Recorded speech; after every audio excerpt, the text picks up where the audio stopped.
Après l'installation de l'Institut d'ostéopathie de Rennes, une clinique vient tout juste d'ouvrir ses portes sur le même site. Elle sera d'ailleurs inaugurée ce mardi. L'occasion pour les particuliers de venir se faire manipuler à moindre coût et pour les étudiants de mettre en pratique tout leur apprentissage. Reportage signé Lisa Lemaillet.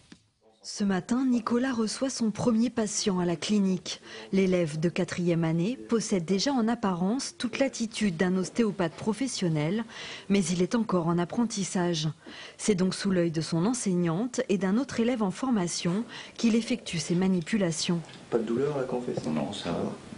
Grâce à la clinique, les élèves passent ainsi de la théorie à la pratique en côtoyant de vrais patients.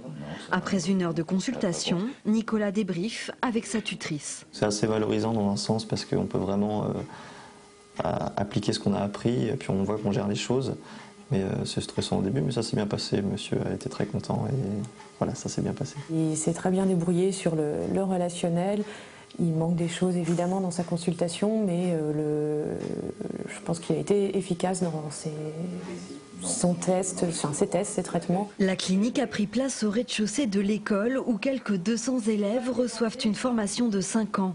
En à peine quelques jours, le planning de rendez-vous est déjà bien rempli car les tarifs sont attractifs et la démarche attirante. Notre but à nous dans cette école, par l'intermédiaire de la clinique, c'est de faire en sorte d'apporter l'ostéopathie pour un plus grand nombre. La plupart des gens qui ont consulté depuis la semaine dernière n'ont jamais pratiqué de l'ostéopathie.